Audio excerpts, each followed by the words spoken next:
Now the last time the article we have taken in which the battery was connected and you have changed the capacitance of capacitor. और जब battery connect रहती थी तो क्या चीज same रहती थी, किसी को याद है? अगर बैटरी कनेक्ट रहती है तो क्या चीज सेम रहती थी? Potential difference. Potential difference same रहता था, जबकि चार्ज और एनर्जी जो है वो चेंज हो रहा था। पैरेलल प्लेट कैपेसिटर का फॉर्मूला डिराइव किया था, C is equal to epsilon not A by D. A area of the plate था, D distance between the plates थी, एप्सिलॉन नॉट कांस्टेंट था, और मीडियम अगर फिल हो जाता था तो K times epsilon not A by D, ये फॉर्मूला था। बैटरी कनेक्ट रखते हुए अगर कैपेसिटेंस को चेंज करोगे तो बैटरी वही पोटेंशियल डिफरेंस मेंटेन रखेगी, तो V की वैल्यू कांस्टेंट रहेगी, सेम रहेगी before changing the capacitor and after changing the capacitor, लेकिन चार्ज स्टोर्ड और एनर्जी बदल जाएगा। अब दूसरा लेते हैं, इसमें second point write down, if battery is disconnected and then capacitance of capacitor is changed,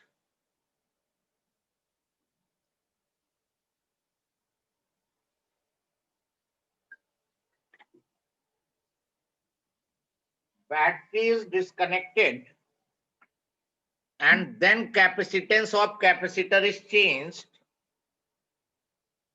then charge stored remains same.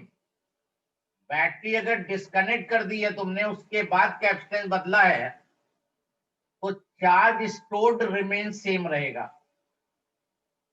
इस केस में चार्ज सेम रहेगा, तो जैसे ही वो बैटरी डिस्कनेक्टेड की बात करे, तुम्हारे दिमाग में तुरंत आ जाना चाहिए कि चार्ज जो इनिशियल है और जो चार्ज फाइनल है दोनों बराबर होंगे।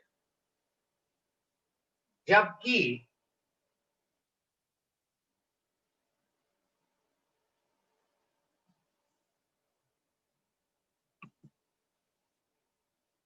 Potential difference between the plates, energy stored, ये दोनों चीजें ही चेंज हो जाएंगी।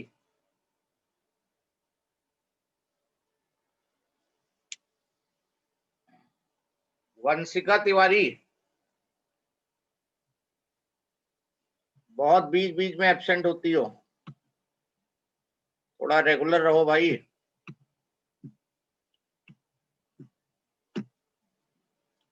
तो अगर बैटरी डिस्कनेक्ट करके कैपेसिटेंस को बदलोगे तो चार्ज स्टोर्ड सेम रहेगा, क्योंकि अगर एक बार बैटरी तुमने डिस्कनेक्ट कर दी तो जो कैपेसिटर का चार्ज था वो कहीं जा नहीं पाएगा और ना कहीं वो आ पाएगा कैपेसिटर पे, तो चार्ज सेम रहेगा और पोटेंशियल डिफरेंस और एनर्जी स्टोर्ड जो है वो चेंज हो जाएगी। इसको देखते हैं जरा डिटेल में। ये कैपेसिटर था, इसका इनिशियल कैपेसिटेंस C1 था, C था, और बैटरी से कनेक्ट कर दिया तुमने, तो initial charge stored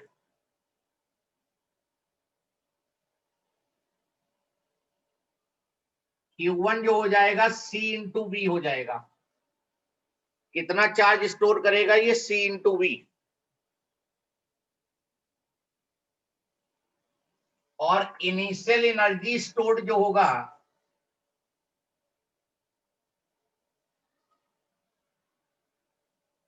half C into V square हो जाएगा। इतना ये अपने अंदर चार्ज स्टोर करेगा और एनर्जी स्टोर करेगा।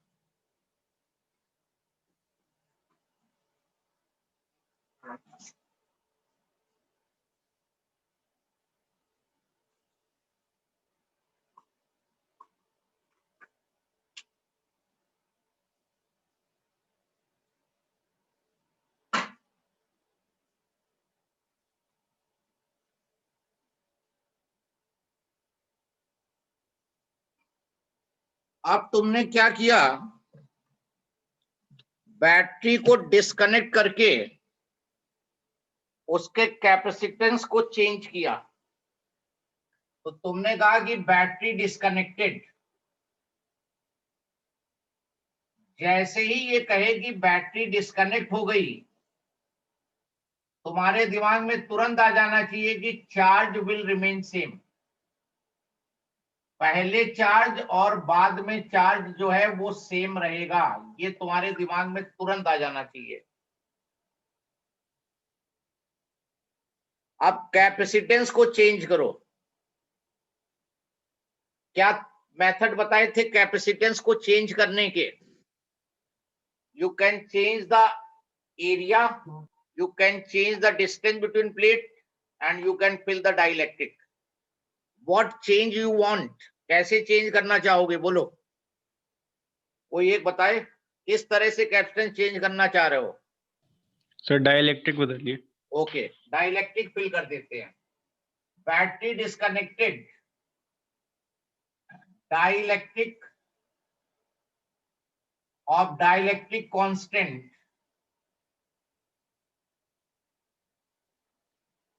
K is filled। इसके अंदर तुमने बैटरी को डिस्कनेक्ट कर दिया पहले, और डिस्कनेक्ट करके डाइलेक्ट्रिक स्लैब फिल कर दिया। अब देखो बैटरी हट गई है, तो चार्ज जितना इसने स्टोर कर लिया था वही इसके पास रहेगा, कहीं जाने का चांस ही नहीं है इसके पास, और ना चार्ज कहीं से आ सकता है, तो charge will remain same. Now बताओ फाइनल कैपेसिटेंस बोलो, अगर डाइलेक्ट्रिक फिल किया है तो फाइनल कैपेसिटेंस कितना हो जाएगा? बोलो बोलो। केसी। केसी। डाइलेक्ट्रिक फिल करने पे कैपेसिटेंस के टाइम्स बढ़ जाता है। अगर डिस्टेंस हाफ करने को कहते हैं, डिस्टेंस हाफ होता तो कैपेसिटेंस डबल हो जाता, एरिया हाफ होता तो कैपेसिटेंस हाफ हो जाता, C/2 कर देते। तो फाइनल कैपेसिटेंस केसी हो गया। फाइनल चार्ज बोलो कितना होगा? फाइनल चार्ज बताओ।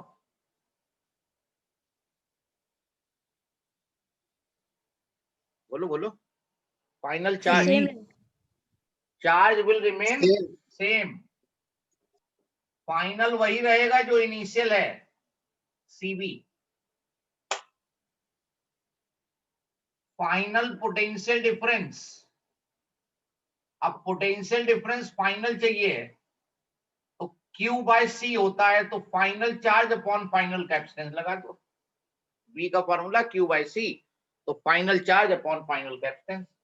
फाइनल चार्ज वही है जो इनिशियल है, CV, और फाइनल कैपेसिटेंस हो गया KC,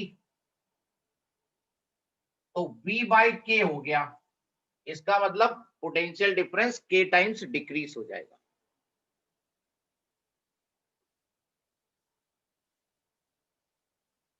और फाइनल एनर्जी स्टोर्ड, जब फाइनल एनर्जी स्टोर्ड निकालोगे तो हाफ C2V2 स्क्वायर कर दोगे। एनर्जी के फॉर्मूले में फाइनल कैपेसिटेंस लोगे, फाइनल वोल्टेज लोगे। फाइनल कैपेसिटेंस हो गया KC और फाइनल वोल्टेज हो गया V² अपॉन K²। एक के काट दो, और हाफ CV² पहले की एनर्जी है, हाफ CV² तो पहले की एनर्जी है, अपॉन K, तो U1 upon K, energy K times क्या हो जाएगी? डिक्रीज हो जाएगी। इस तरह से एनालाइज करोगे प्रॉब्लम को। बस की पॉइंट यहाँ पे ये है कि अगर बैटरी डिस्कनेक्ट हुई तो चार्ज सेम रहेगा, और अगर बैटरी कनेक्टेड है तो V सेम रहेगा। ये की पॉइंट है, ये याद रखोगे, बाकी तो जनरल मेथड करना पड़ता है।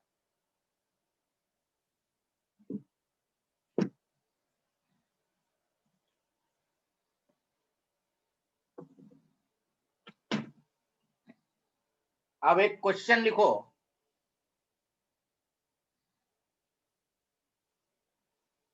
The capacitor of capacitance 50 microfarad, capacitor of capacitance 50 microfarad is connected to 10 volt battery. Capacitance of capacitor of capacitance 50 microfarad is connected to 10 volt battery.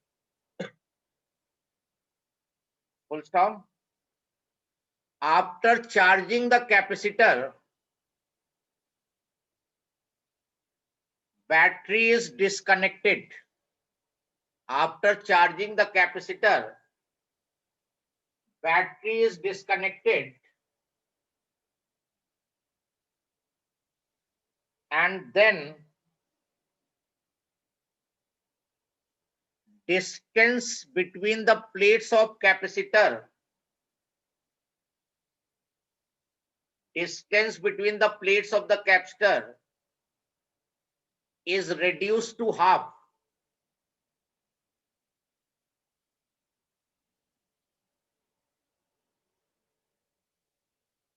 Find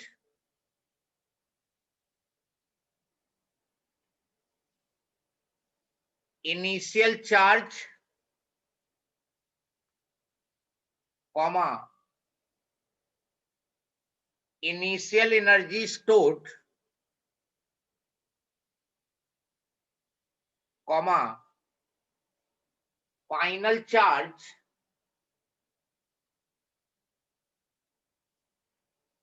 and final energy stored. चलो try करो आराम से सब लोग।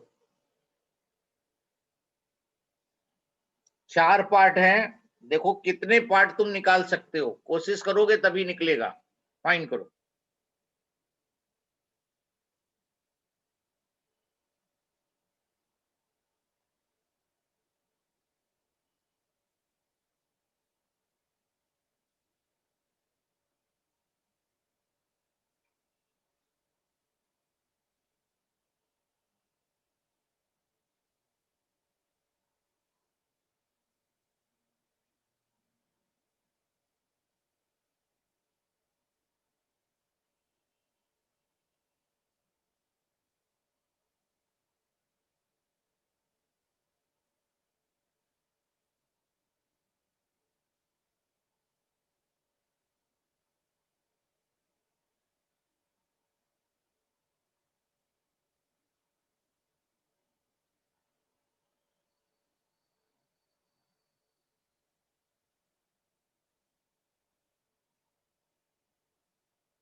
आया किसी का? Sir 500 microcoulomb दोनों 500 माइक्रोकूलम और 2.5 इंटू 10⁻³ U1 और 5 into 10⁻³ U2।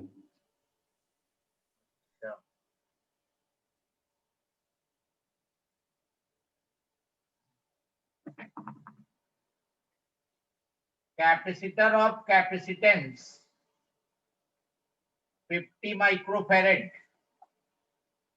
connected to a battery of 10 volt. तो इनिशियल चार्ज जो हुआ C1V1 50 into 10 power minus 6 और V1 10 500 माइक्रोकूलम और इनिशियल एनर्जी हो गई half C1V1 square C1 50 into 10 power minus 6 10 का square 25 into 10 power minus 4 joule.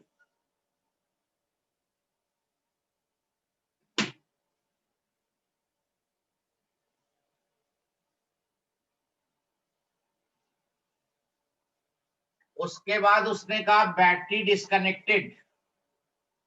तुरंत तुम्हारे दिमाग में क्या आना चाहिए? Q remains same, charge remains same। और distance D is half. Half किया है कि डबल किया है? चेक करो, हाफ किया है।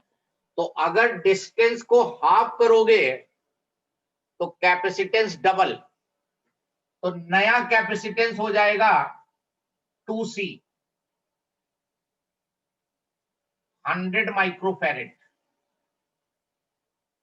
नया कैपेसिटेंस क्या हो गया? 100 माइक्रोफैरेड। नया चार्ज बताओ। चार्ज तो रिमेन सेम, तो पहले वाला लिख दो आंसर।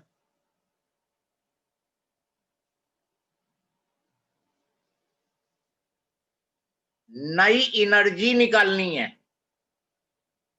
तो अगर तुम नई एनर्जी निकालने के लिए ये वाला फॉर्मूला यूज करो तो तुम्हें फिर वोल्टेज नहीं निकालनी पड़ेगी। यहां एनर्जी के 3 फॉर्मूले बताए थे हमने। U is equal to half CV square, half Q square by C और हाफ Q इंटू V। 3 फॉर्मूले तुम्हारे पास लिखे होंगे। तो अगर तुम ये फॉर्मूला यूज करो तो चार्ज जो है वो रिमेन सेम तुम्हारे पास है और कैपेसिटेंस तुम्हारे पास है। और अगर तुम हाफ CV स्क्वायर लगाओगे तो तुम्हें नई वोल्टेज भी निकालनी पड़ेगी। तो इसको बेटर है लगा लो। हाफ चार्ज वही है जो पुराना है 500 into 10 power minus 6 whole square और नया कैपेसिटेंस 100 इंटू 10 पावर माइनस 6। इसको सॉल्व कर दो, इतने जूल आंसर हो गया।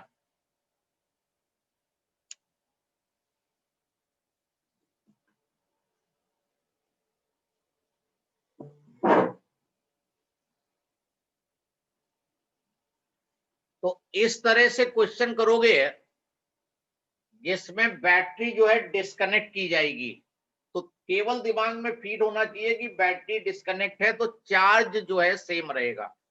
चार्ज सेम रहेगा तो बाकी चीजें सब बदलेंगी।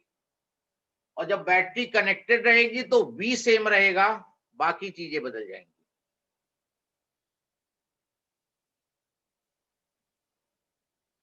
Any problem anybody?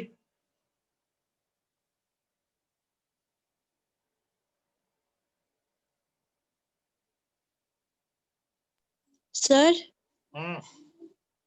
सर एक क्वेश्चन बता दीजिए। कौन सा क्वेश्चन बताते हैं? बीच में क्वेश्चन बुक का क्वेश्चन नंबर 10।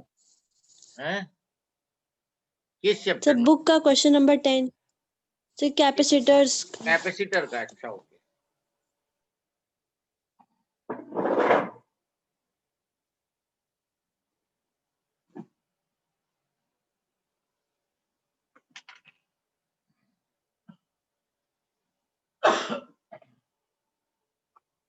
बुक का क्वेश्चन नंबर 10 लेते हैं।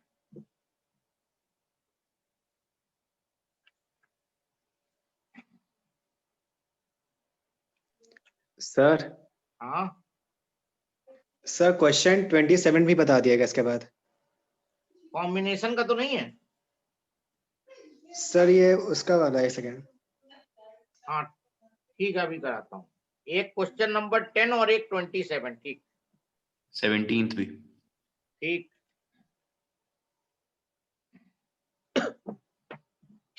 Question number 10,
now question says that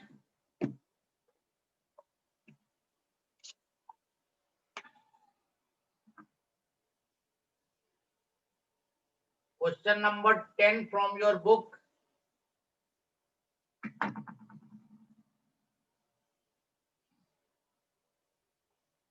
A paper is placed between two plates of copper. इसके बीच में पेपर फिल किया गया. Area is 100 centimetre square. Thickness of paper 0.005 centimetre. Dielectric constant is 2.5. Paper can bear an electric field.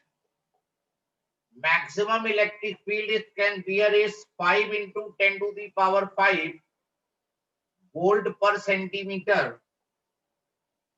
Then calculate maximum voltage up to which capacitor can be charged and how much charge will be stored. देखो दो plates थी और उसके बीच में paper fill कर दिया गया.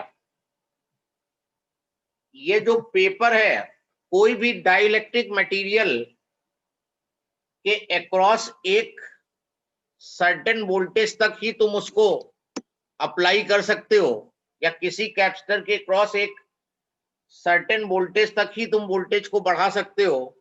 After that जो डाइलेक्ट्रिक है वो उसका जो है डिस्ट्रॉय हो जाएगा, कैपेसिटर जो है वो लीक कर जाता है. तो ये जो पेपर है ये मैक्सिमम इलेक्ट्रिक फील्ड इतनी बियर कर सकता है.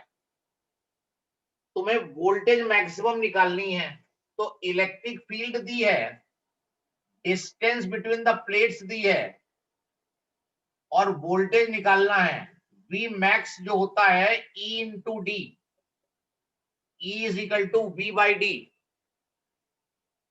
ये हमने कैपेसिटर, ये जब फॉर्मूला डिराइव किया था तब भी इसको यूज किया था. V is equal to E into D या E is equal to V by D. Relation between electric field and voltage. तो maximum voltage, maximum electric field ले लो. अब यहां ध्यान देना, ये वोल्ट पर सेंटीमीटर है.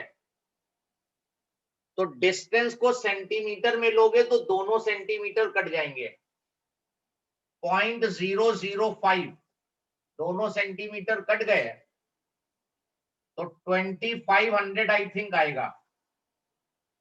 तो इतनी maximum voltage you can apply across this capacitor. अगर इससे ज्यादा वोल्टेज करी तुमने तो फील्ड इसको एक्सीड कर जाएगी और पेपर जो है वो डिस्ट्रॉय हो जाएगा। Any doubt? और दूसरे पार्ट में चार्ज निकालना है, तो चार्ज का तो सीधा फॉर्मूला है C इंटू V, और कैपेसिटेंस हो जाएगा epsilon not A by D, और K और आ जाएगा क्योंकि पेपर फील्ड है ये। तो K epsilon not A by D capacitance हो गया, और वोल्टेज तुमने अभी निकाली है। K की वैल्यू 2.5, एप्सिलॉन की गिवन होगी पेपर में, एरिया को मीटर स्क्वायर में लेना, 100 इंटू 10⁻⁴, D की वैल्यू 0.005 इंटू 10⁻², आप मीटर में ही लोगे। वहां तो चल गया था क्योंकि इसका सेंटीमीटर इसके सेंटीमीटर को कैंसिल कर रहा था, और वोल्टेज 2500 सब SI यूनिट में, यहां से चार्ज निकाल दोगे।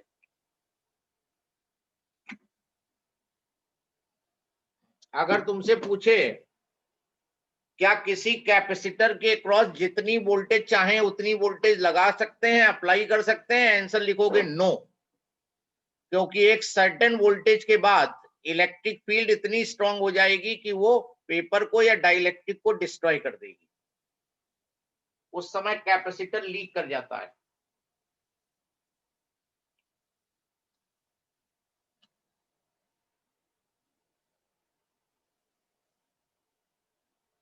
कोई डाउट किसी को?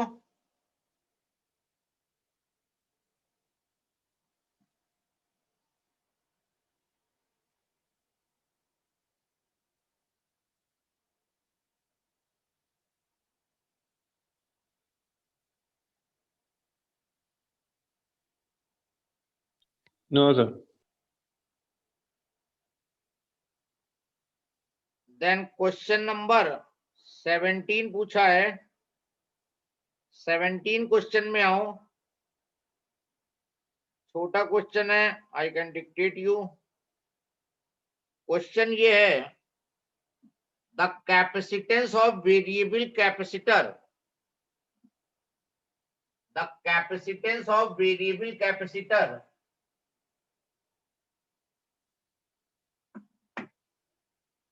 connected to 10 volt battery is changed from 7 to 3 microfarad.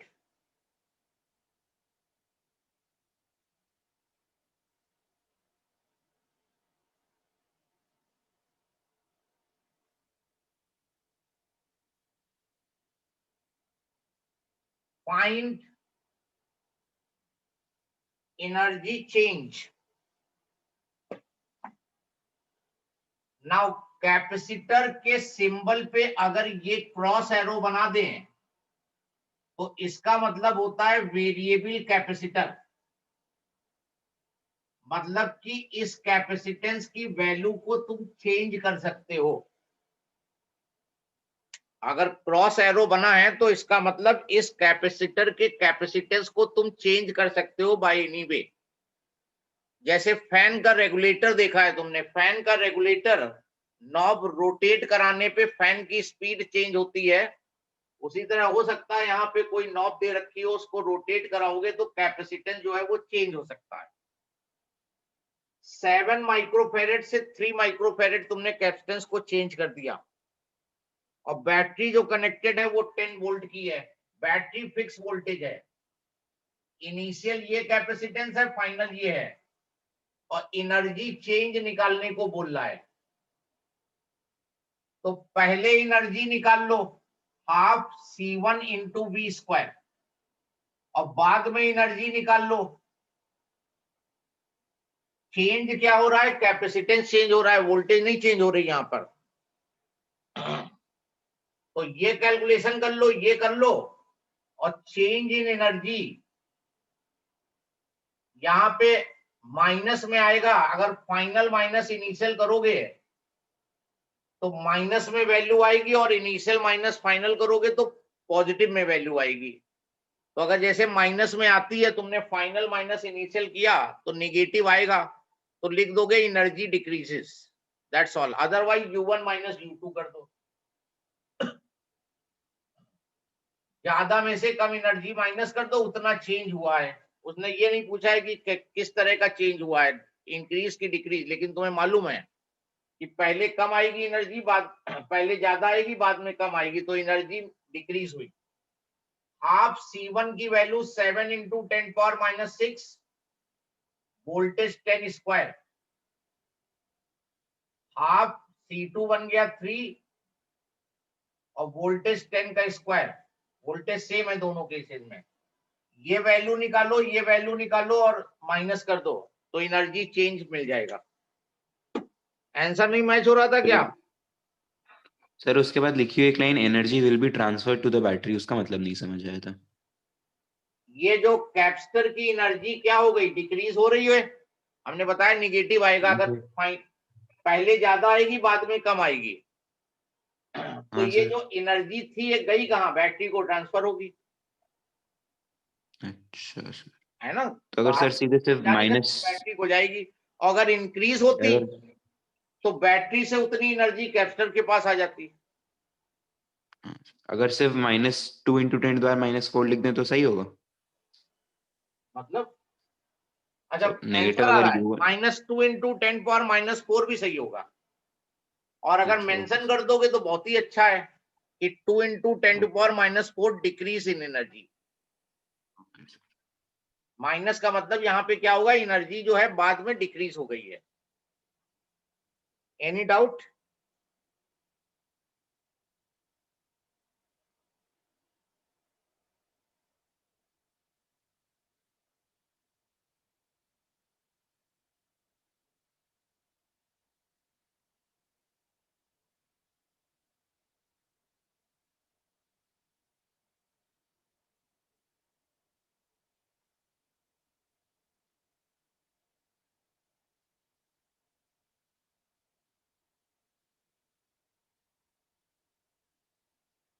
Any problem in this question?